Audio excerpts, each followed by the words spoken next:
कुंती भगवान श्री कृष्ण की बुआ थी और उनसे रिश्ते और अवस्था में भी बड़ी थी। उसके बाद भी वह उनके उस स्वरूप को जानती थी। वह अपनी विपत्तियों को गिनाती हुई भगवान श्री कृष्ण से आपने हमारी रक्षा करी है ऐसा कह करके उनकी स्तुति करती हैं। आप इसको समझेंगे, ये अत्यंत ही मनोहर, बहुत ही उच्च स्तर की यह स्तुति है जो कुंती ने भगवान श्री कृष्ण के लिए की है। इस स्तुति के अंदर, यह स्तुति काफी लंबी है, बैकग्राउंड में आपको यही स्तुति चलते हुए मिलेगी। आप इसको ढंग से देखेंगे, ढंग से सुनेंगे तो इसको याद करके आप भी सहज ही भगवान श्री कृष्ण की कृपा को प्राप्त कर सकते हैं। इसका अर्थ भी मैं आपको साथ साथ बताता चलता हूं कि हे प्रभु, आप प्रकृति पर आद्य पुरुष हैं, प्रकृति से परे हैं, आपको नमस्कार है, आप ईश्वर हैं। आप परिपूर्ण हैं, इसलिए जीवों के भीतर और बाहर दोनों तरफ व्याप्त हैं, क्योंकि आपको कोई देख नहीं सकता है, आपको सब कोई देख सकता है। आप सबके भीतर हैं, सभी के बाहर हैं। आपको नमो नमः है, आपको बार बार प्रणाम है। हे प्रभु, आप माया रूपी पर्दे से ढके हुए हैं, इंद्रियों से जाने जाते नहीं हैं, इसके कारण आप अपरिचिन्न हैं। जिस प्रकार साधारण पुरुष बहुरूपियों के स्वरूपों को पहचान नहीं सकता, वह एक ही व्यक्ति भिन्न भिन्न रूपों के अंदर दिखाई पड़ता है, वैसे ही देह से अभिमान पूरित पुरुष आपको नहीं समझ सकता, न जान सकता। इसलिए हे प्रभु, न तो मैं भक्ति योग को जानती हूं, न मैं सांख्य योग को जानती हूं। मैं तो एक मूढ़ नारी हूं, मैं आपको केवल बार बार प्रणाम ही करती हूं। आप विचार करने वाले, मननशील और राग आदि से निवृत्त पुरुष भी अपनी अलौकिक महिमा से आपको नहीं देख सकते, ऐसे हैं, अर्थात आप ऐसे हैं।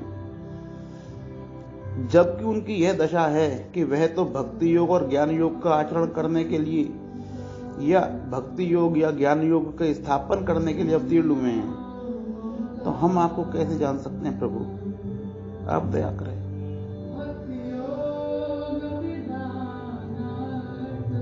तो कहती है भक्ति योग विना नार्थम, कोई जान नहीं सकता। हम आपको कैसे जान सकते हैं? हम स्त्री हैं, हम आपको कैसे देख और समझ और जान सकते हैं? आप ध्यान से सुने, पश्चिम ही स्त्रियां, ये कहती है।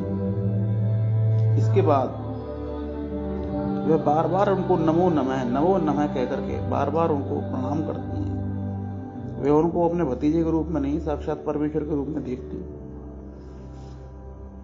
ज्ञान और भक्ति योग करने में हमारी अशक्ति है, यानी कि हम उस काम को नहीं कर सकते। हे कृष्ण, आप कृष्ण हैं, आप वासुदेव हैं, आप देव की नंदन हैं, नंद गोप कुमार हैं। हे प्रभु, आप गोविंद हैं, आपको बार बार नमस्कार है, बार बार नमो नमः है, बार बार नमो नमः है। हे प्रभु, आपका स्वरूप कैसा है? इस श्लोक में कुंती उनका स्वरूप का वर्णन करती हैं, जो अति दुर्लभ है। हे प्रभु, आपकी नाभि में पंकज है, आप पंकजों की माला अर्थात कमलों की माला को धारण करने वाले हैं।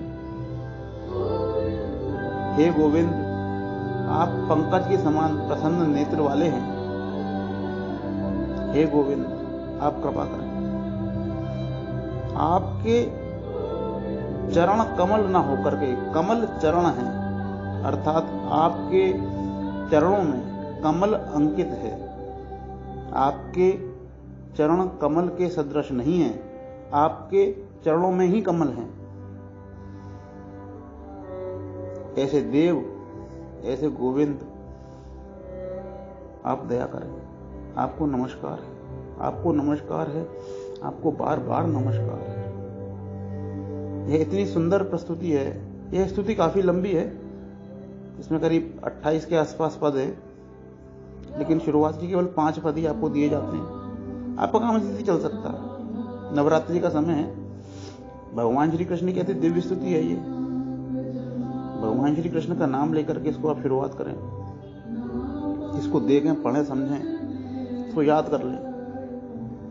भगवान श्री कृष्ण द्रौपदी को बार बार बार बार बार बार उन्होंने बचाया। आपने कहां बचाया? आप सुनिए। दुर्योधन के द्वारा खिलाए हुए अन्न रूपी विष से दुर्योधन ने खाने में जहर मिला दिया था।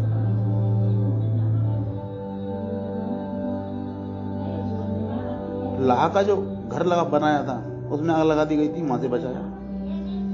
हिडिंब राक्षसों के भयानक दर्शनों से बचाया। दूत में जब द्रौपदी को भी हार गए थे, सब कुछ हार गए थे, वहां से बचाया। वनवास में भी पांडवों की रक्षा करी। प्रत्येक युद्ध में भीष्म, द्रोण इत्यादि के अस्त्रों से बचाया।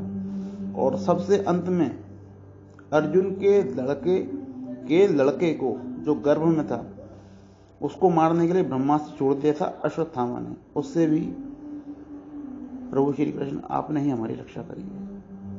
हम आपकी शरणागति हैं। आपको बार बार नमो नमः, बार बार नमो नमः। इतनी अत्यंत सुंदर स्तुति है, आप इसको श्रवण करें, समझें, जीवन में उतार लें।